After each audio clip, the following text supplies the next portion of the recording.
Yeah. Hustling and grinding, don't know where to go. Emerald Coast board, got the knowledge flow. Whispers in the wind, strategies unfold.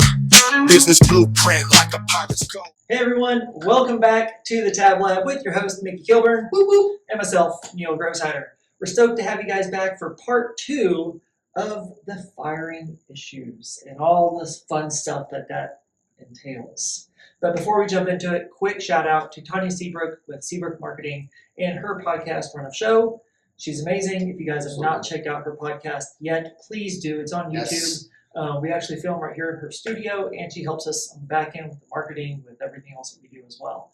And then the other one, Ryan Balmer with the Suffer Up podcast.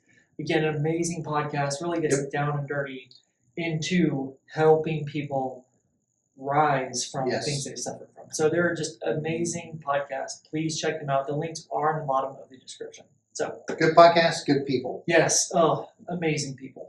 Mm-hmm. So just truly awesome. We're just blessed to know them and be able to work. We're very lucky. Yeah. So this is part 2 of the firing because we talked about this. We actually debated about if this should be a part 1, part 2 thing, or if we could jam it all into one. And in the last podcast, we realized, nope, we cannot. And full transparency, we didn't realize that till the very end whenever I said, hey, we have to wrap it up because I didn't realize how long we've gone. Surprised me. Yep. We still have a ton of information to actually discuss because just jumping right into it, we talked about the firing aspect of things and we really didn't get into the solution aspect of this at all. Because we just told you guys how bad it is to fire somebody. And we didn't even go into all of that yet. We just went into, I'd say we scratched the surface. So Neil, if you have a coaching client, our tab member, here we go. And they come to you and say, Neil, I had to let somebody go. It was probably the most horrible thing in my life. I didn't sleep for 3 days. I drank 5 bottles of whiskey. That's not good. I didn't even eat tacos in that time. Are we talking about you? No. Okay. No. Just checking. No. Although, you would know if I was having to let somebody go because I'd be crying to you every night. This is true. This is a valid point. Yeah. Yeah, my eye would come out ridiculous. Mm-hmm. So you have this entrepreneur coming up and they say this to you, Neil, it was horrible. Yep. I want to minimize ever having to do that again. Yeah. What do I need to do to make sure that I don't ever have to do that again, or which you can't guarantee, but correct. How do you minimize that chance that that's going to happen? How do you minimize that from happening? The first thing I'm actually going to do is I'm going to deflect that part of the question and ask the why. Why do you feel this way? Why did you have to let them go? How did the company react to this? How do your customers react to this? Because if we just focus on hey, let's just figure out the solution and not hire, but we don't actually find the root cause of why you're feeling this way, how the company's reacting to this, we're not actually fixing anything. Mm-hmm. We're just trying to slap a fix onto a problem that we don't even know what the problem is. So we're guessing at the problem. It's like building a random frame and we don't know what we're building yet. Yeah, you might find out after the fact everybody goes, it's about time. Yeah, exactly. So you may just have had this personal connection with them. The rest of the company is like, oh, thank goodness this person was finally let go. And we changed everything, and all of a sudden it's like, oh, crap. So that would be the first thing, is to truly dive down deep and figure out the whys behind it. Because it's just this crazy thing. So if we start firing people, we feel bad about it, and we don't want to fire them, so we do it in secret. Or it is perceived, we talked about that last time, perceived that the firing process was done incorrectly or wrong or arbitrary.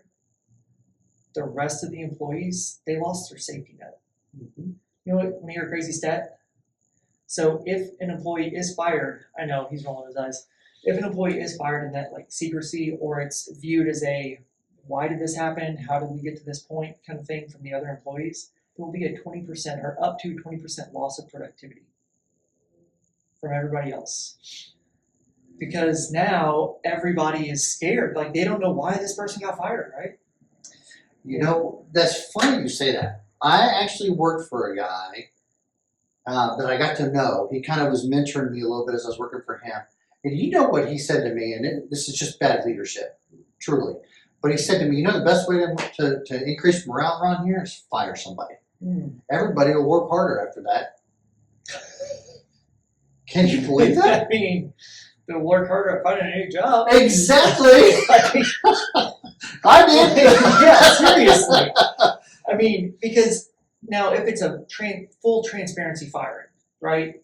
You have systems in place, which kind of answers the second part of your question. Mm-hmm. You have a firing system in place, and it's fully transparent of why this person's being fired.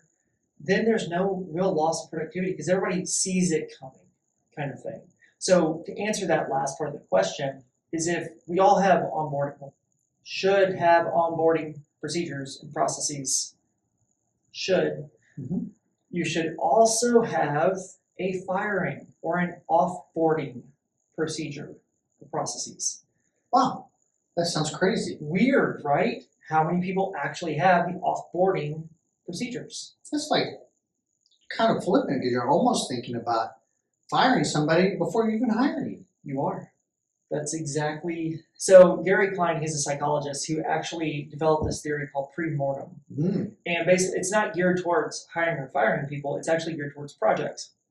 Basically saying, before you start this project, imagine it failing. Where did it fail? Why did it fail? How did it fail? Before you even start it. So you already have this sense of failure, which is probably not good because you're priming your brain to say, hey, this is going to fail. But what it does is it identifies the steps, the areas that you've not thought about, you've not corrected for going forward. So relating this to firing somebody and hiring them, before you bring them on, before you give them that offer letter, use the pre-mortem tactic and say, okay, it's 1 year from now. Ask your leadership team, why are we having to fire this person? Mm. If they can give you, if they can start giving you predictable answers quickly, Yeah, that's a problem. there's a red flag, like immediate red flag. If they can't give you answers or they're just kind of like, well, maybe this, I don't know, I guess this, they can't give you actual answers, well, there's a better chance that person is going to be an okay hire. Mm-hmm. But you have to think about that stuff beforehand. Yeah. So that's how I would answer that. Like if we're going to try to prevent that from happening again, first we need to figure out why it's happening. Then we can start building all of our procedures, our framework around it, our offboarding process. And then let's figure out how it's going to fail. And then continue that correction going forward. Yeah, it's kind of like what we talked about in the last episode, where when you have somebody in that position that you're having to take corrective action for, you first reflect inward. Did I give them what they needed to be successful? Did I define success? Correct. Did I give them KPIs correct? Are they meeting KPIs? It's kind of similar to that. It's 100%. I mean, because, you're a high I, so you would totally fall subject to this. And we've talked about this. We had a whole podcast about this before, but decision paralysis. Oh, yes. Definitely an eye problem. Definitely an eye problem. But what happens? If you have to fire somebody, what do you feel? We feel horrible. And it drags on forever. Do you feel like a failure? I do, absolutely. Yeah. You feel like you are the failure. And now, what are you going to do about decisions? You feel, Decision paralysis. do you feel confident in those Yeah, decisions? no, you don't. No. So, but you have to hire somebody. Yeah. So this is this like awesome cycle that entrepreneurs get into. They fire someone. They feel awful. They take it as a personal thing that they failed. So now they have decision paralysis and they don't have confidence in their decision-making capabilities. But I have to hire someone to fill this role that I don't already feel comfortable or confident in the decisions that I can make. Yeah. So then who do we hire? Yeah. Oh, here we go. We go right back to what you talked about. We hire ourselves, We did. which is not the right person for the job. No. Right? So it's just, No. well, maybe, I think if there were two of me, it would be fantastic. I think everybody else around me would be crazy. Let me just think about that for a second. I think a good question would be is to ask Corey if there was doing here. She would say 100% no way. She's like, one of you is enough for this world. Absolutely. I think Tanya would say the same thing. Oh, she 100% No two would. Mickeys. Even your kids would be like, No. no. No. Oh my goodness. That's what we get into as entrepreneurs. We get into this vicious cycle, and then we don't get out. Yeah, absolutely. Because then then our company becomes this revolving door. It's one bad hire after another. And we can't get out of this vicious cycle. Mm-hmm. So, Yeah. And on that note, there's one thing that I would encourage entrepreneurs to do is never ever let that statistic be something that you use a crutch on. And what I mean by that is there are industries, such as, I'll give you some good examples, there are call centers. Mhm. And they will say, oh, we're going through a lot of people churn because call centers typically have a high turnover rate anyway. Don't let that be a crutch. No, It doesn't have to it be. doesn't need to be. Break the cycle. Correct. So, great question then. How do we break that cycle? Oh, that's great. I mean, if we're in this cyclone of doom, essentially, for our confidence as a leader, the company that we're trying to build, the employees' morale, all that stuff, how do we break this cycle and hire effectively? Because we want to hire slow and fire fast, right? Absolutely. Absolutely. And it all starts with processes. It really does. I know you're getting excited here because I'm about to throw the big 3-letter acronym, one of them he loves. You got to start with SOPs. Yeah, you do. People have to know what their jobs are. They need to know what is their definition of success from you. And they're using your SOPs as a guideline. So, what if I have a job description and the end of it says, and anything else? Oh, yeah. The dreaded duties as required. The catch-all. The catch-all for everything. Now, you know, a lot of people throw that in there to do that. And 100%. It's it- valid. I it will is. tell you, because running a business, there's so much to it. Mhm. Like, for example, who's going to vacuum? Mhm. Who's Yeah. going to dust? If you don't have Yes. a cleaning company, the employees are doing it. Yep. And that's as anything else required Right. kind of thing. Right. And, you know, and this is another thing that I love this word, accountability chart. When people know who's doing what, and this goes back to the email. Mm-hmm. Remember in the book they start talking about, hey, whoever's not busy just answers the phone. I'm not busy, I'll answer the phone, you're not busy, hey, can you get that phone? Hey? Yeah. And they start growing the business. And then everybody starts getting busy, and guess what? The phone rings. Nobody's there to answer it. Who's going to answer it? Yep. Is it on the accountability chart? Oh, no, it's not. So, this is a random side question here. I have an org chart. Oh, That'll work, right? no, sir. An org chart is not an accountability chart. Hmm. An org chart is going to be more about your hierarchy of who's what and who reports to who. Head dude, next head dude, next head dude, next dudette, whatever. Yeah.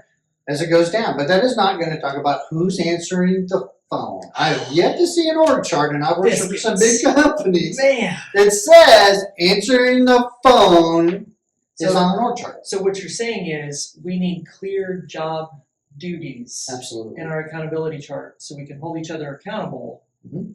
for those jobs. If you don't know that you're accountable for it, and I come and I yell at you for it, how fair is that? I don't think it's very You wouldn't like it at all if I yelled at you for not sweeping when it was not listed as one of your jobs. Oh, wait a fair. I minute. mean, As required. as required. I mean, so this is kind of a scary thing, scary question to ask for our listeners if you're listening to this. How often have you fired someone and the first inclination that employee had of being fired was during that conversation? Ooh. That's pretty good.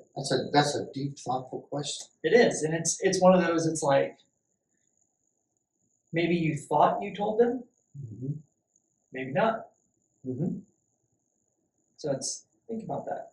It goes very well back to what we talked about, perception versus reality. It does. Did you have it ruled in? Is it in there? Yeah. Is it laid out? You cannot be mad at somebody for not doing something that They they didn't know. know they had to do. Like when my wife tells me to go to the grocery store and I don't bring her home something sweet, like ice cream or whatever, how can she be mad at me? She didn't put it on the list.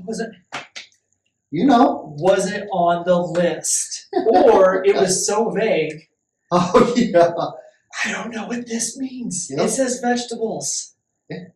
There's a lot of variations. Mm-hmm. Think about your job descriptions like that shopping list you give to your spouse. You have an idea of what it is, but they have no idea. Like, I know every time Corey sends me to the grocery store with the shopping list and it's vague, I will call her because I know, like, hey, I'm going to mess this up. There's a 99.9 to the 11,000th power that I will bring something home that I'm not supposed to. Hey, boo. Yep. You have this on here? What does that mean? Oh, okay, that's what I thought. I just wasn't sure. So Same thing with job descriptions. so let's flip that. Ooh, I like it. Here we go. Here we go. If you have that list, aka job description, and your employee has to keep calling you on that list, Ooh. is that a good list now, or are you getting anything done? Nope, you're not getting anything done. Yes. So when you were writing those job descriptions, duties, accountabilities, SOPs, you need to be explicit. And let me tell you, if you ever need some sleeping material, read ours. Yeah, oh yeah. I made them really in depth. It's like 80-something pages. You're welcome. That's for one. We have 3. I drink a lot of coffee. It's fantastic. But they're very explicit, and I could never say, Neil, I didn't know you wanted me to do this or do that, because it's there. I even gave them templates of exactly how to word emails and text messages and everything. Yep. It's all in there. So, because my reasoning is I'm not always going to be reachable. That's I right. may be in a board meeting. I may be somewhere that I just can't answer the phone. And if he has a question, I need him to be able to find it. Right. And he knows what his duties are because those are very clear. But now he's also got the information to follow it. It's like, hey, I couldn't find this. Oh, found it. I was looking at the wrong SOP, or I was looking at the SOI, not the SOP. Whatever it may be. But that just goes back to we can't fire somebody on the subjective feelings, right? Mm-hmm. Like, what does that offboarding process look like? We have to have measurable metrics, KPIs, or just the job duties themselves. That goes back to your question. What does it look like for success? Like, are you accomplishing the job? What does that mean? Mm-hmm. How do you measure if they are actually accomplishing the job? Yeah. So we actually have, I haven't told you this yet, but one of our members is going through this thing where they should have fired this employee months ago. I'm not talking like, oh yeah, like last month. No, I'm talking like months. They have given this employee way more chances. Way more chances. And they just don't understand. Feeling that pain, are they? Yes, Yeah. they don't understand. They have even talked to them and said, this is your job, clear cut. I mean, I was sent the email, clear cut. There's zero way to interpret it any other way. This is all you have to do. Came back with excuses for why that wasn't getting done. And even at the end of that email that they sent, it's like, if you cannot handle these, please let me know. Mm. Like, read between the lines just a little bit there. And they came back with excuses of why they weren't doing that job. And it's like, to me, there is, I told Mickey I want to talk about this, there's the difference between skill and will. Oh, yes. So there's this huge relationship between, willpower, the will to do something, and the skills to do something. So most of the time when we hire, do we hire off skill or behavior? Skills. Skills. I mean, we need them to do this job. Yep. This is the job that they have. We don't think so much about the behavioral aspect of things, the will behind what they have. So if we have a high will person but low skill person, they're not performing the job, but they really want to, we can teach them. Mm-hmm. Our onboarding process, our training, our tools that we have, the time we allot them, we can get them to be the employee we want. If you have a low will person but high skill, Mm-hmm. we are creating a culture of toxicity. Yep. So if we fire a high will person for their low skills, we're identifying a training gap. Mm-hmm. We have just fired possibly one of the best employees we could have. Yep. just because our training's over. And some other leaders are going to figure that out. That's exactly right. They're going to be like, man, when I hired them, because now we're going to get into the solution aspect of this, because when I hired them, I didn't just base it off of their skill level. I looked at their will to learn. I looked at their behavioral concepts of the questions I asked to get them to be where I needed them to be. Mm-hmm. And that's, I think, a big problem that in our hiring field now. Yeah, absolutely. And, you know, to piggyback on that, we talked about that earlier with that you can teach people with no skills, but you can't teach somebody with a bad attitude to have a good attitude. That's exactly it. Yeah. There's no way. There's old man wisdom right there. Yeah, and you know, you talk about, you know, having an IT background, and you talk about high skills, low wills. You know, back when the IT boom was first starting for people who were in IT, they would consistently job hop for the bigger pay based on their skills. Based on their skills. I have this degree. Absolutely. Yeah. And they would job hop, and then Yep. they would be shocked when there was no reciprocation in their loyalty. Mm-hmm. So that's a very good point.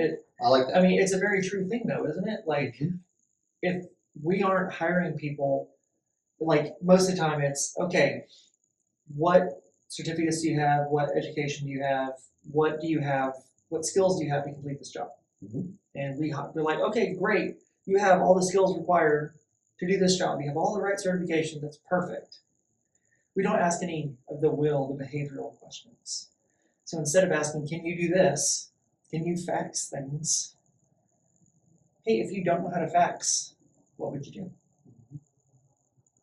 Start figuring that out at the hiring process. Like, are they willing to ask for help? Are they willing to find the answer themselves? I mean, Google's pretty much the go-to, right? Like, if you can't figure it out, go to Google, go to YouTube. If you know how to use Google. If you know how to use it, valid. But, like, do they have that understanding that, hey, if they can't figure it out, they will try to find the answer themselves and then come to you with, hey, this is what I think. I just want to double check it before I do it. And if they say that in the hiring process, you now have a good understanding of their behavior and their will to do the correct thing versus, yeah, I really have no idea how to do that and I don't know how to find it. They'll give you more red flags. Yeah. So we got our SOPs. Got our SOPs, got our We got our SOPs, we got our KPIs adjusted to the position. We have our, hey, this is the things that I need in this position, and you need to be explicit in those, not generic.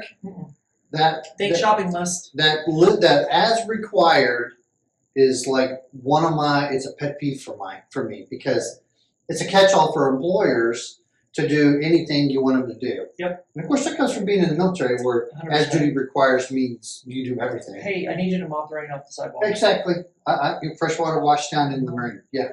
So I know those pains. So you should be explicit in those as duties required should be emergency situations, not day to day. Yes. So you get your list. We got our list. Got our list. We're ready to go, right? Let's do it. We got our SOIs. Yeah, we do. That's a new one. We got those too. Standard operating instructions. Yes. And those are amazing. They are. They are very good. And it tells you everything you need to know. And so we have all these. Now we're ready to start looking for candidates, right? Let's do it. Let's do it. So now we're starting to interview candidates. Yeah. And now we whittled this list of 100 people down. Say we're around 10 people now. Ooh. What next? How do we get to that so we don't have decision paralysis in our 10 people? How do we whittle it down further? So I'm going to play on his dorkiness here. I'm going to use DISC. I am going to, so this is one thing people don't understand. You can get a DISC assessment for free, for cheap, or you can pay to get a good one. Cost $100, $150 for a good one. Unless you're a tab member, we're not going to say the price on here, but if you're a tab member, you get it for what we get it for, which is way cheaper. Yeah, a lot of the free ones actually give you a snippet because they want you to pay them to come teach you how to interpret it. Correct. But get the 40, 50 page ones. Yes. Get a DISC analysis or assessment for those candidates. And then we start comparing them. So we actually have a tab member who they have a ton of employees. They got a disc assessment for every single one, wrote out their job descriptions like to the T, exactly what they are supposed to be doing on a day-to-day, not emergency, but day-to-day thing. They put them into AI. So if you're not using AI in business, this is just a quick plug. The world is changing. You have to change with it. Mm-hmm.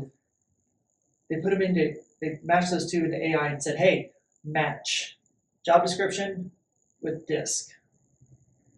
And it came out, and there were quite a few employees that were in the wrong position. Mm-hmm. You can do the same thing hiring.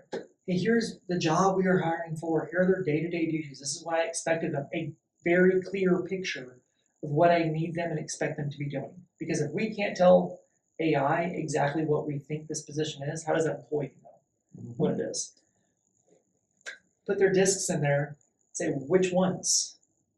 It may eliminate half right off the bat. Yeah, it's going to eliminate a lot, yeah. I mean, the $150 per disc is going to save you how many thousands of dollars Oh, yeah.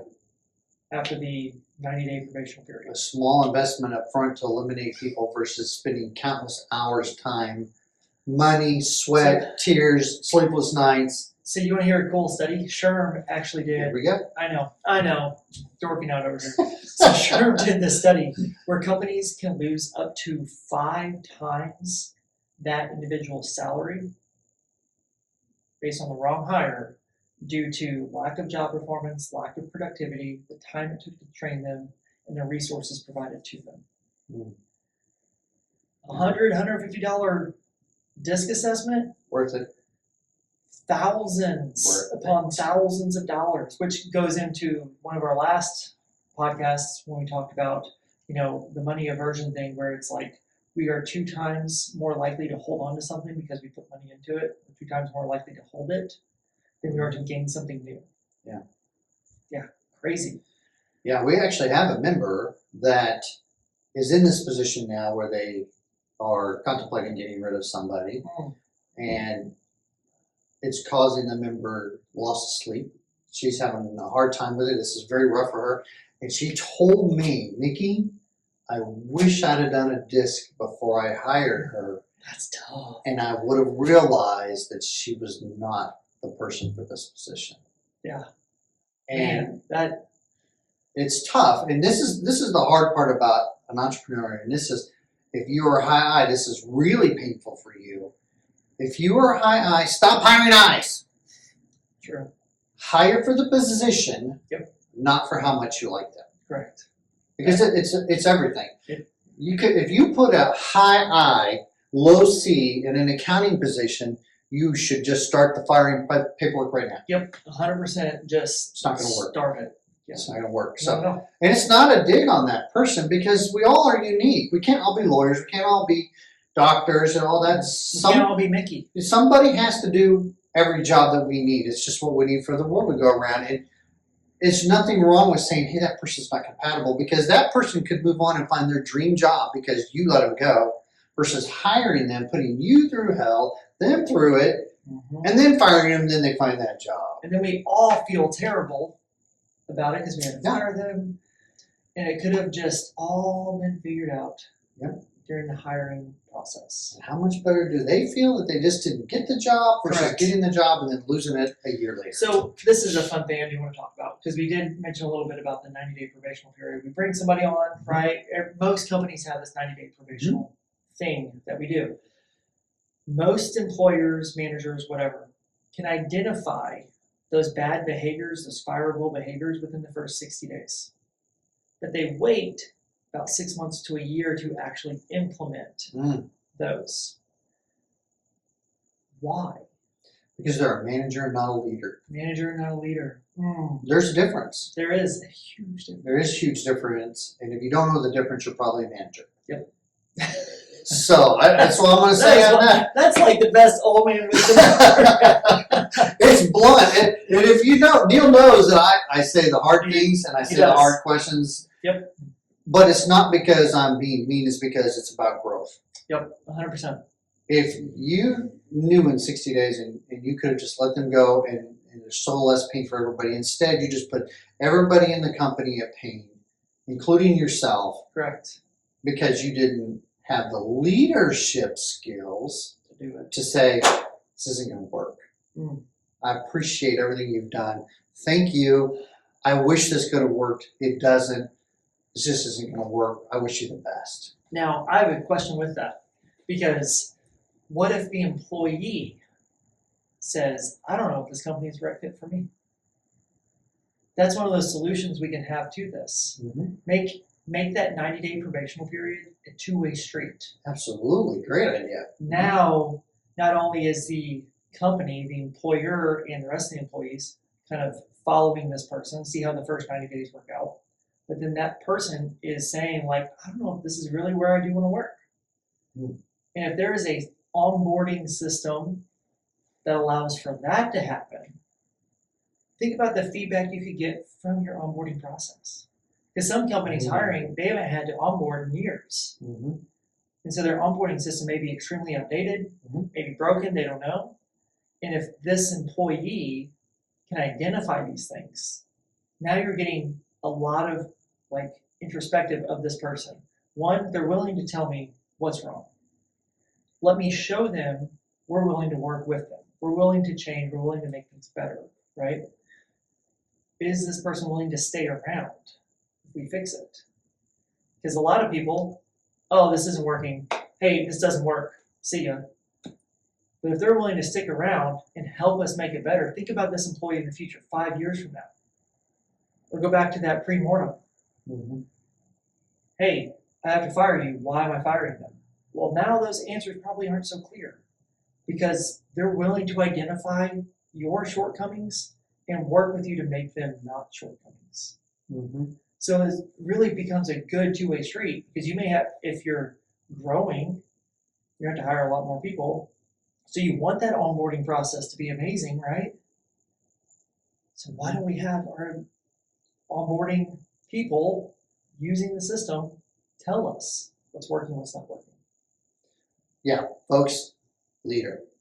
That's not a manager. That's thinking like a leader because imagine as an employee, let's flip it because I love to flip it. You do. Everybody likes to think about themselves in a narrow thing and they assume that they need to flip it and think about it. So you flip this and you say, hey, Neil, you're a new hire now. Hey, Neil, guess what? At 30, 60, 90 days of your trial thing, we're going to sit down because you know what? We're also a probation for you in those 90 days. You get to decide if we're a good fit for you.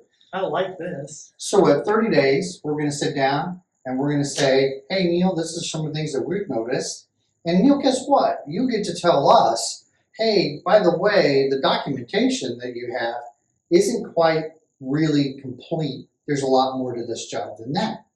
We don't even use this system anymore. We have a new system. It's all in the cloud now instead of having this here at a computer. So things can change.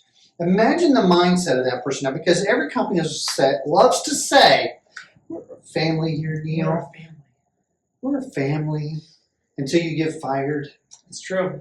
That's true. But what does that say when you say we're a family and then you say, hey, guess what, at 30 days, I want to know how we're doing for you. Are we still a good fit? Yeah. And if not, you go your way, we'll go our way, no harm, no foul. Hey, let's even go grab lunch on your way out the door. yeah, it's so much better. Absolutely. And just going back to your situation, like your scenario there, they're like, hey, you did this on the system, we're moved to the cloud. Oh, I didn't know that because the onboarding, the training says to go through the system. As an employer, I'm like, oh my goodness, I had no idea it still said that. We did not update this part. This actually just happened with Tara. She was asking me some questions about our SOPs and SOIs, and I was like, she said something, and I was like, oh man, nope, you are 100% accurate. I have yet to update that. That is outdated information. Thank you. Mm-hmm. Let me go update this real quick because it's wrong. Yeah. And we have to work together. And if we're not working together, every new hire, you're working with them. Yeah. And if you think about this in another, if you're truly a leader and you truly want your company to grow and you truly care about your people, look at this in another light. Let's say at 30 days, I come to Neil and I say, hey, Neil, how's things going? And Neil goes, hey, Mickey, you know what? I noticed that we do this, and this, and this, but we could just do this that eliminates all those steps. They just made the process better. Yep. And if you take that process and say, hey, you know what, Neil? That's freaking amazing. I'm so glad you're here.